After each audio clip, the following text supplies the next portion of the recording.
it's known from multiple dimensions simultaneously that the system that produces happiness, let's say in the founder's sense, produces that emotion in relationship to the observation of movement towards a valued goal. And so you can derive some conclusions from that. The first is that without a goal, there's no happiness by definition, because happiness marks movement towards a valued goal. The next is, well, the higher the goal, the more value there is in the observation of movement towards it. And so out of that, you might ask, well, then what's the highest goal? Because why don't we go for that? Well, then you could say, well, you should do your best for the best.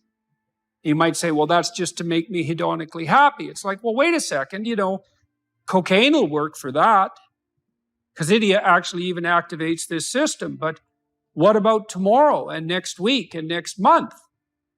And so the problem with hedonism as a goal is, first of all, it vanishes when you're suffering. But even failing that, if you're serving yourself hedonically in the narrow sense, it's just about me and my pleasure. It's like, okay, which you? Today's you, tomorrow's you, next week's you, next month's you.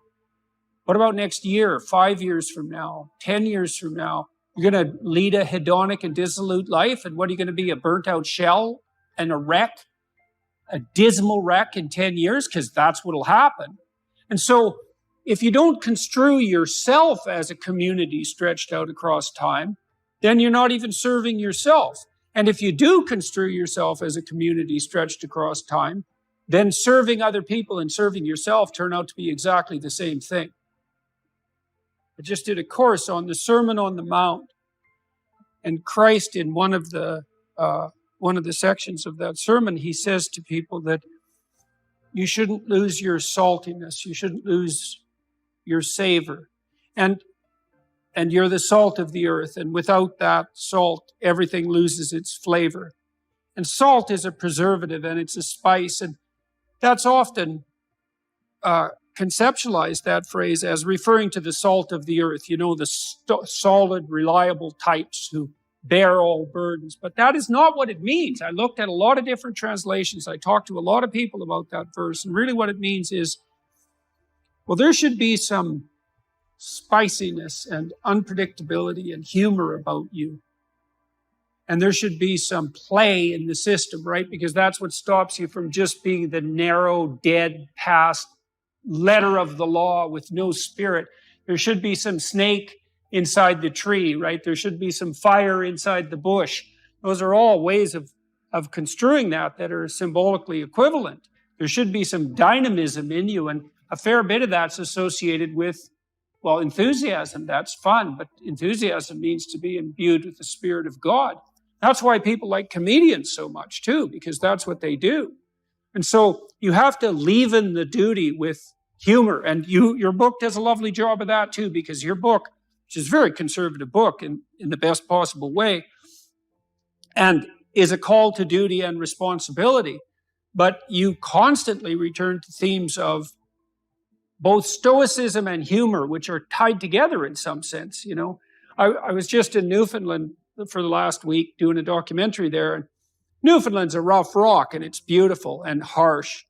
And the people there are tough and resilient, man, because they had to be. And Newfies have a great sense of humor, and they're always making fun. And that's a necessary leaven, right?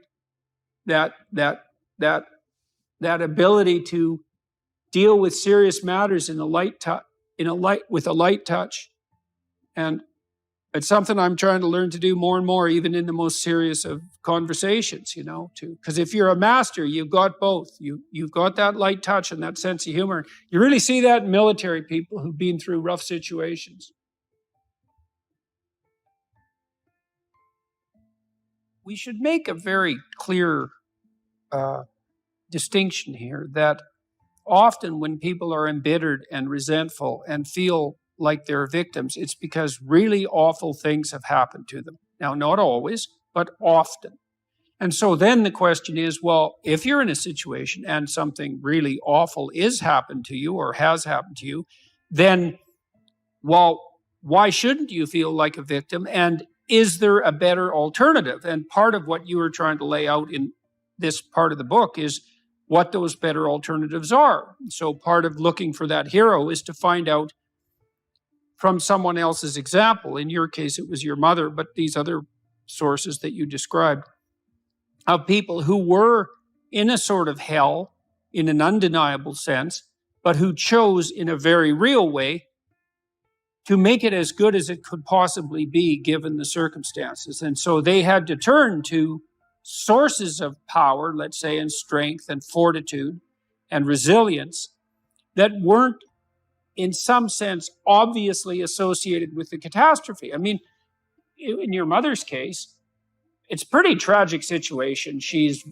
young mother, she has young kids, now she has breast cancer, and she fights a losing battle over a period of 5 years. That's pretty bad. And then you have to ask yourself, given that that's obviously pretty bad, how is it even possible that someone could handle that with not only grace and courage, but the kind of grace and courage that leaves their children with an immovable sense of the ability to prevail in the face of the deepest adversity. I mean, that's really something. You said here, thousands have come before you and they did just fine. So quit your complaining. And it's not because you have nothing to complain about. That's not the case. It's that that's not the right approach. The fact is, and this is such an optimistic fact, as well as a judgment in some sense, the fact is that if someone else can do it, so can you. And that's something, right? If you're reading about the great heroes in history, people who are in these terrible situations, and you see someone rise to the occasion, and then you can say, well, that was a person who did that, and I'm a person, and so maybe I have that capacity too, even though I don't know how to approach it. And then some of the rest of your book, much of the rest of your book, I would say in some sense is a guide to help people figure out how they could approach that. One of the things you point out first is, well, notice who you admire. And then maybe try consciously practicing becoming like that. When you see someone in the depths of genuine suffering, hopefully what you're trying to do is to throw a lifeline. And one possible lifeline is compassion. And that's probably the right lifeline to throw an infant, who's suffering. That sort of overwhelming compassion. But for someone who is an adult or making progress towards being an adult, the lifeline that might be thrown is there's something within you that would let you be more than you are, and much more, and maybe enough more so that you could actually deal with this suffering so it didn't turn into hell and take everything along with it. And there isn't anything more optimistic than that. You say something here, which I think is I'm going to read something from your book here. It is true that character is to some extent innate. I would say what that does is that it provides each of us with a range of talents and a range of temptations. And it's something like that. So it's the hand we're dealt, and there's certainly a genetic element to that. Our genetic makeup imbues in us certain proclivities, but it is as true that character is mostly a consequence of choices.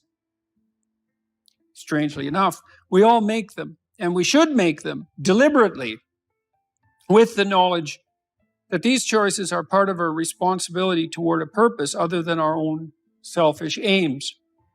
That responsibility is to your family, friends, community, and country.